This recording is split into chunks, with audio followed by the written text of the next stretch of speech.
Hello, everyone. I hope you're all having a wonderful day. My name is Mehta. I am a student at the University of Florida, and today I will be presenting a project called Building a Primitive Spike Sorting Algorithm. So what is spike sorting? Well, a spike is another term for an action potential, which occurs when a neuron sends information down an axon away from the cell body. And sorting is simply to arrange systematically into groups. So spike sorting refers to isolating the individual action potentials of each neuron in an extracellular recording. Well, why is this important?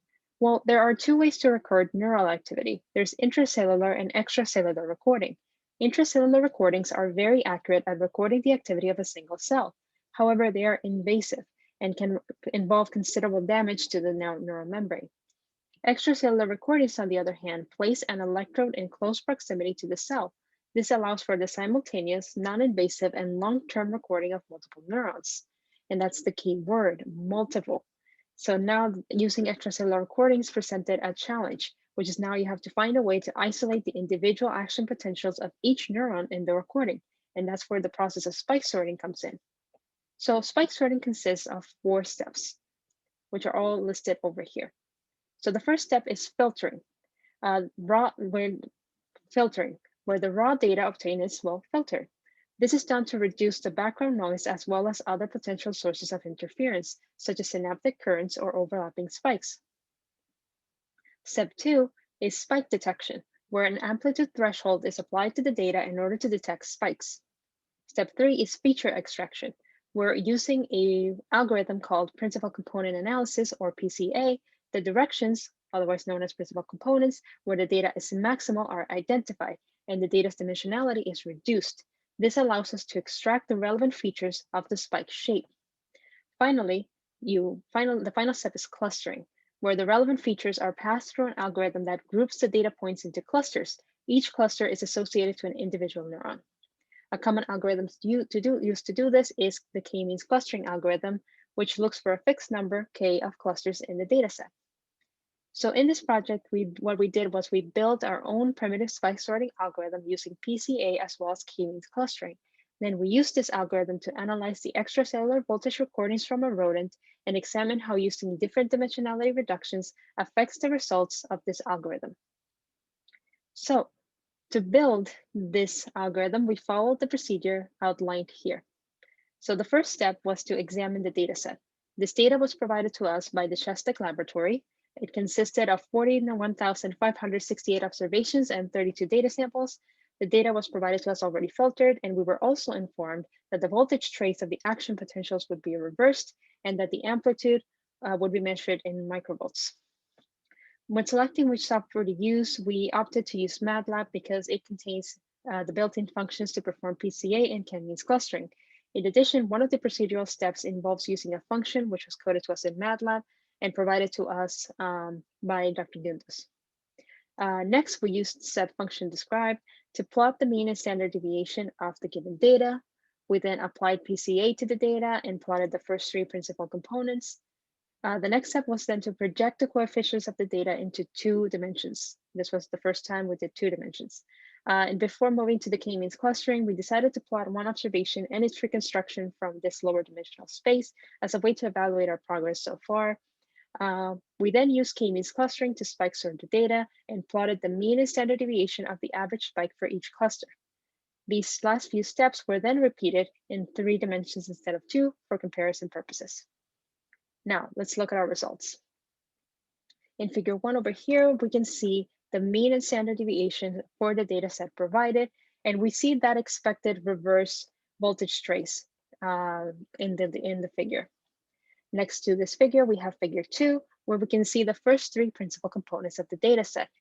If we listed in order 1, 2, 3. And if we look and we compare the 3, we can see that the first 2 components, you can see that trace of the action potential, but that becomes a lot harder to see in the 3rd principal component. Now, let's turn our attention to that main event, which is the comparison of performance under 2 dimensions and under 3 dimensions. Let's begin with 2 dimensions. In figure 3, in figure 3 over here, we have our first observation, and at the bottom we have the reconstruction from lower dimensions, in this case, 2 dimensions. So if we compare it, we can see that the overall shape is very similar in both cases. What the estimation did was to smooth out a lot of the fluctuations that we see in the top graph. Now let's look at the results of k-means clustering. But first, let's simply look at the projection as if the colors weren't there. And as we can see here in the figure 4, the data is essentially clustered into 2 main groups. There's this oval-shaped cluster at the bottom, and there is this slightly more spherical-shaped figure at the top. This presents a challenge because the k-means clustering algorithm does not perform as well when the cluster shape deviates from spherical. To address this challenge, we decided to run the algorithm several times. We first tried using k equals 2, yet the algorithm failed to identify this oval-shaped or encase it correctly. So what we did was set k equals to 3, which essentially resulted in that oval shape being broken up into 2 smaller clusters, which are then shown here. We have a blue, a green, and a red cluster in figure 4. There were 14,910 data points in the green cluster, 1,629 data points in the red cluster, and 25,029 data points in the blue cluster. Having identified our clusters, we now proceeded to graph their mean, spike, and standard deviations, and the results for that are shown in this graph over here, figure 5. So what we can see is that all 3 neurons identified had their trace looks very similar to the trace of an average potential. But interestingly, the red cluster, which is coincidentally the most spherical shaped, had the trace that looks similar to the most similar to the theoretical trace of an action potential. We will discuss why that could be in the discussion section. So now let's compare these results to the results in 3 dimensions. So let's look at figure 6, where again, we see the first observation and its lower dimension reconstruction, this time in 3 dimensions. And what we see is that in both cases, the graphs are very similar. The approximation was very similar in 3 and 2 dimensions. And essentially the phenomenon that we see is the same. What the approximation did was to smooth out the fluctuations of the top graph. Now let's look at figure 7. So as we can see, we're still facing the same challenge of clustering that oval shape. So we ran the algorithm twice. We first set k equals to 3.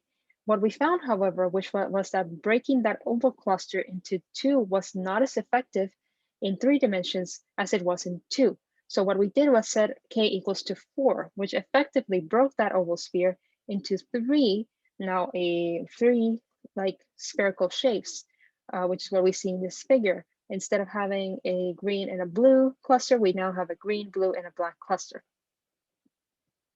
And interestingly, if we compare figure 7 to figure 4, we see that the grouping is a lot better. And that can mean that our observations are better assigned to 4 neurons than they might be if we assigned them to 3.